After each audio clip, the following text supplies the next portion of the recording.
okay, this one's a cool one. How lazy can you be? And then how detailed can we be? So I thought, okay, I want to do something with, an email, and then, with like a one liner or two liner, goal of the meeting. And then I want to get the recording of the meeting and then just give it to Claude and then see what Claude would do with it. I don't know. Okay, so let's see what happened. Basically said, here's the meeting notes, for my Claude recorder. You remember it's clocking up stuff via, Zapier, and then putting in a meeting notes folder on my my Google Drive. But I just dropped it in here just to see, make it easier. And I said, my CMO partner said the goal of the meeting is to blah, blah, blah, blah, blah, blah. Okay. Review the notes from this meeting and help me design. Said, okay, I could see you want to do this, this, and this. It's email marketing, he's a CMO. Can we design something for people that is going to do something really, really complex and intelligent and break all their customers down by all kinds of different ways, and then pull in a lot of documentation, and then have a human in the loop, and shove everything up to HubSpot, and then maybe talk about Salesforce at some point. So it wrote me an implementation plan, and then it said, here's kind of the technical workflow. You can see it kind of breaking it down like a software architect would. And it said, here's the automation points. These are basically little mini agents that it's going to contemplate writing. And then here's what you're going to need. And here's the tools, which is awesome. And they definitely mentioned all these things. And then it said, would you like me to elaborate or prepare the detailed requirements that they're expecting by end of day? And I basically told them in the conference, in the meeting note, hey, yeah, I'll get you a list of stuff that I need to start experimenting with to see if we can do this for you by the end of the day. So, hey, bravo, Claude. Yes, prepare the detailed requirements list. And it said, okay, here you go. And it took out names. These are misspelled, from people on the call. And then it said, here's what you should get, sample data, and then active email sequences, that you have, segmentation data, all the stuff that you're talking about. And I think that's probably not quite right, but, whatever they have, subcategory, and then access, and then team access, and then process documentation. And then here's a checklist for, that's awesome. Give me a dang checklist. And the proof of concept specs. And here's what we're talking about. Deliverables, success criteria, compliance. So they did mention that. Security, somebody on the phone.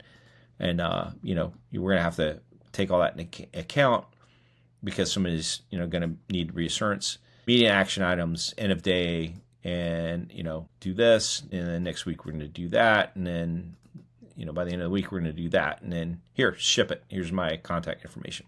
And then just on a lark, I said, hey, can you design that? And son of a gun, it did. And so it went through and then designed data structures and then an email and then HubSpot integration layer, basically the 4 things it said you need to do, and then a review system.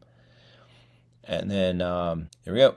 And then I said, show me how to implement this using Claude desktop projects. And it said, okay, here's a file structure that I'm going to make. Here's code that I wrote, that Claude wrote. It's, what is this? Python.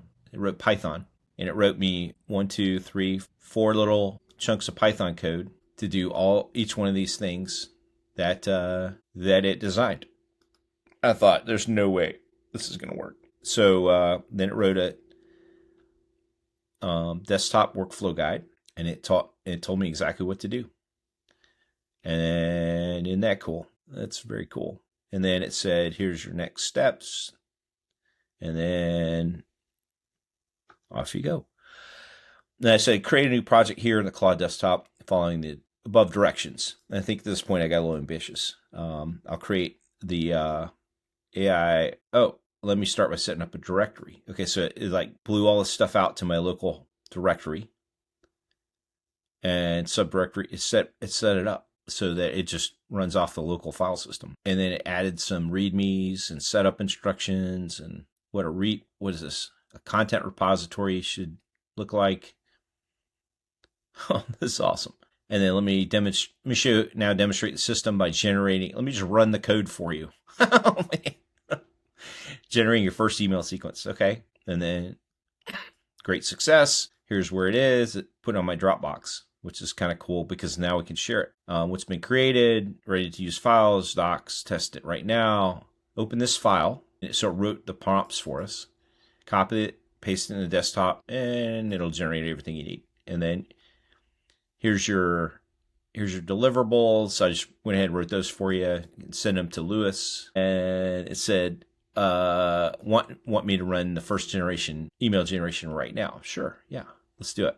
And then it said okay, and it read the code, ran the code, and then based on the prompts that it previously wrote as sample data, wrote it out to the hard drive. So now we can go see it as a human, but it's going to read, and it said loaded the prompt, it commit email, saved the result in JSON, and demonstrated the output. And then, who knows if that's, predicted performance. We'll see. I'm skeptical, but I don't know. It's probably pretty close based on what I've seen, but who knows?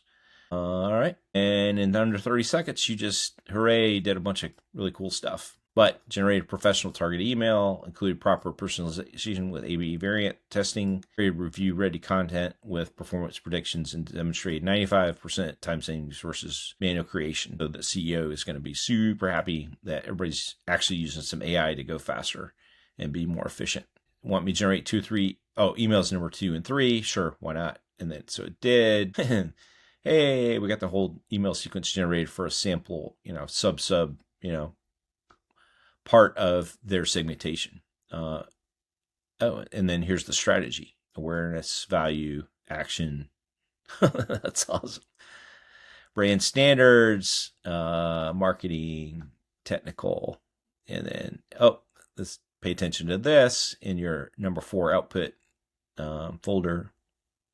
And then I don't know, but this is you can crow about this, and this is your readout for how successful this project really was. So think about, okay, and then ready to share this to the team. Okay, and then I kept saying yes, and I got a little greedy, and it kind of went around and around. It started tooting its own horn, and then it wrote a demo for me, and then I set it up.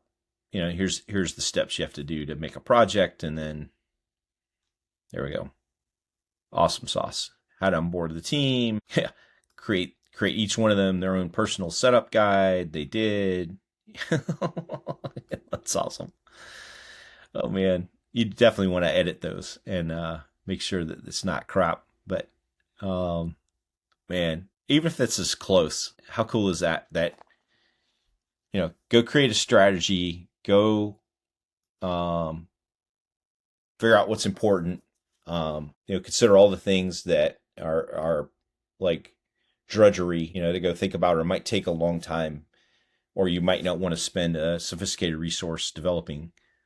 And they get them all on a piece of paper, easy peasy, 5-10 minutes. And then I think this is another thing where if, as an experienced CTO, I don't think I would design it this way, but, just letting it go just to see what it would do is kind of fun. But I think if I was going to design this thing in the way that as my experience would dictate, I'd probably design it a little bit more efficiently, probably throw a database in there, do some more sophisticated things with it. But man, you really got to consider that trade-off of like super lazy AI code, and maybe I don't care how it works versus, something that's super well designed. I think it's, going to be one of those things we're all going to have to consider as we go through this. AI code's definitely different, and that's good and bad for sure. Maybe it's easy to work on. Maybe it's easy for the AI to work on. Maybe it's something the AI thinks is easy and appropriate, but it's not. And so that's something else you got to consider. And I think we're going to explore that here in just a little bit with some choices that it made in a coding experiment. Anyway, this is a good one. It's pretty cool. Write your own code. That's awesome.